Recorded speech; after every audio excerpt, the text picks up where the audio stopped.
ایک سٹیٹمنٹ کا ذکر کیا جاوید لطیف صاحب نے، پرائم منسٹر کے ایک انٹرویو میں اس کا حوالہ آیا کہ انہیں پچھلے سال جولائی سے پتا تھا کہ کیا ہونے جا رہا ہے، اسی لیے وہ ڈی جی آئی کو ریٹین کرنا چاہتے تھے. سنائیے گا جی. مجھے یہ پتا چل گیا تھا ایک کہ یہ افغانستان کے اندر، میں پچھلی گرمیوں کی بات کر رہا ہوں، میں چاہتا تھا کہ اس وقت جو ہمارے آئی ایس آئی کا چیف تھا وہ 5 سال سے تھا، میں چاہتا تھا کہ یہ سردیوں میں جو سب سے ہمارا مشکل ٹائم ہے اس کو ہونا چاہیے. سیکنڈلی مجھے پتا چل گیا تھا یہ پوری انٹریگ کر رہے ہیں نون لیگ والے، تو جولائی سے پتا چلنا شروع ہو گیا تھا کہ انہوں نے پورا پلان بنایا ہوا گورن کرانے کا. تو میں نہیں چاہتا تھا کہ ہمارا جو انٹیلیجنس چیف چینج ہو. تاثر یہ دیا جا رہا ہے کہ میں وہ اس لیے اسے رکھ رہا تھا، میں جنرل فیض کو آرمی چیف بنانا چاہتا تھا. عوام کا پریشر آنا چاہیے ان اداروں کے اوپر کہ آپ نے یہ جو کرمنلز ہمارے اوپر بٹھا دیے ہیں یہ آپ کی ذمہ داری ہے، اب ان کو پکڑیں.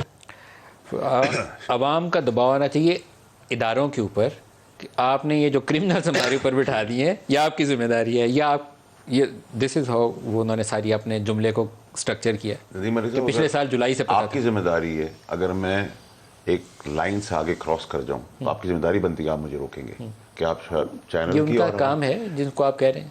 کیوں نہیں کام ہے؟ انہوں نے قسم اٹھائی ہوئی کہ پاکستان کے باہر بھی دشمنوں کو روکیں گے، پاکستان کے اندر بھی دشمنوں کو روکیں گے. یہ پارلیمنٹ کے اندر جو ووٹ آف نو کانفیڈنس یا کانفیڈنس ہے اس کے اندر ان کا رول نہ ہوتا ہے نہ ہونا چاہیے. ان کا رول نہیں ہے. تو آپ پارلیمنٹ کے اندر کیا میرا دل نہیں روئے گا کہ جو قربانیوں دینے والی میری فوج ہے، جو 22 سال کے 20 سال کے لڑکے جوان شہید ہو رہے ہیں، جو اپنی ماؤں کو چھوڑ کے جا رہے ہیں، جو بیوائیں چھوڑ کے جا رہے ہیں، میری بہنوں کو، بچوں کو چھوڑ کے جا رہے ہیں، جو اپنے باپ کے یونیفارم بنا کے گدوں کو پلوز کو لے کے سو رہی ہیں، کہ وہ لوگ آئین اور قانون کی پابندی کے اندر رہتے ہوئے جو ان کا کام ہے وہ کرمنلز کے آگے کھڑے ہوں گے. میرا دل روئے گا. تو اور جب میرا دل روئے گا کیا توقع رکھتے تھے؟ کیا مجھے آپ سب بتا سکتے ہیں کبھی زندگی میں کہ اگر فوجی کے سامنے ایک قتل ہو رہا ہوگا تو کہے گا آئین اور قانون نہیں کہتا ہے، پولیس کا کام ہے، میں نہیں روکوں گا؟ نہیں سر، آپ مثال ہر جگہ دے رہے ہیں، پارلیمنٹ کے اندر ووٹ چل رہا ہے. میں آپ سے پوچھ رہا ہوں، یہ فوج کا کام نہیں ہے کہ وہ اب پولیس کا کام کرے، لیکن فوج نے قسم کھائی ہوئی ہے کہ وہ ملک کے دشمن اندر اور باہر روکیں گے، برائی کو روکیں گے. یہ ہمارا ایمان اور تقیہ ہے کہ ہماری فوج برائی کو اور دشمنوں سے روک رہی ہے. فوج کا کام ہے، ایک فوج کے ہمارے بیٹے ہیں، فوج کہیں باہر سے نہیں آئی ہوئی، ہمارے بیٹے ہیں، لیکن اس کو آپ نے فوج کے ایک ادارے کو ایک اوور آل رول دیا پاکستان کے دفاع. ہم تو قدر کرتے ہیں، پاکستان کے پیار کرتے ہیں، ہمیں ڈر نہیں ہے، ہم اس سے پیار کرتے ہیں. لیکن پارلیمنٹ کے اندر جو کچھ ہوتا ہے اس کام کے لیے لوگوں نے آپ کو عزت کرتے ہیں. ہم اس فوج کی عزت کرتے ہیں، اس سے پیار کرتے ہیں، اس کی قربانی کو سراہتے ہیں. اس فلور کے اوپر جو کچھ ہوتا ہے اس کے لیے آپ لوگوں کو منتخب کیا ہے. لیکن سر ہماری فائلیں نہیں کہ ہمیں ڈرنے کی ضرورت ہے.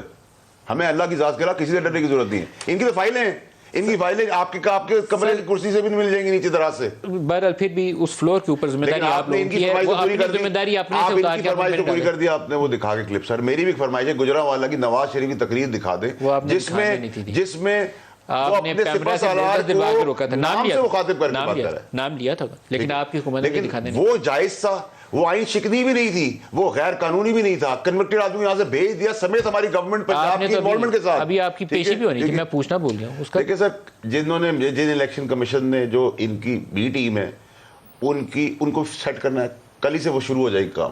آپ فکر نہ کریں، آپ فکر نہ کریں. دیکھیں یہاں مسئلہ یہ ہے کہ جو کالی بھیڑے ہیں وہ کچھ جگہوں کے اوپر، جیسے الیکشن کمیشن کی بات کریں، منصب کا آپ الیکشن کمیشن کو کالی بھیڑیں کہہ رہے ہیں. بالکل کہہ رہا ہوں، اس پہ جو بیٹھے ہوئے وہ بی ٹیم ہے. کنٹمپٹ ان کی ہوگی، میں ان سے ڈس ایگری کرتا ہوں. الیکشن کمیشن کیا نعوذ باللہ کوئی اور جگہ سے ہے؟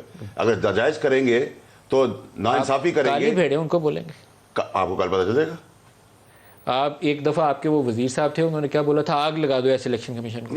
سواتی صاحب نے، فواد چودھری نے کچھ بولا. میں وائلنس کی بات نہیں کر رہا، میں وائلنس کی بات نہیں کر رہا ہوں. جو میرا فیصلہ کر رہے ہیں، جنہوں نے میرے اوپر ریپ اور مرڈر نہیں لگایا، جو ناانصافی میرے ساتھ کی، جو الیکشن سپریم کورٹ کے آرڈرز کو بائی پاس کر دیا، میں دھاڑے مارتا رہا ان کے آگے، میں دھاڑے مارتا رہا اسلام آباد ہائی کورٹ کے آگے کہ سر یہ میرے ساتھ باعث کر رہے ہیں، یہ میرے ساتھ ظلم کر رہے ہیں. جو کیونکہ میرے سے پریسیڈنٹ جو بنے ہوئے ہیں میرے ساتھ کے کیسز کے، اس میں سعدیہ عباسی ہے، خاقان عباسی کی بہن، اس میں سی ایم صاحب ہیں، اس میں 1 درجن لے گا، اور سپریم کورٹ کے آرڈرز ہیں کہ یہ کورٹ آف لا ڈیکلیریشن پاس نہیں کرتے. انہوں نے اس کو کریں گے کیا کریں؟ سر آپ، میں بھی میدان بھی ہیں، گھوڑا بھی ہے، میں نے آپ کو بتا دیا. پتہ چل جائے گا.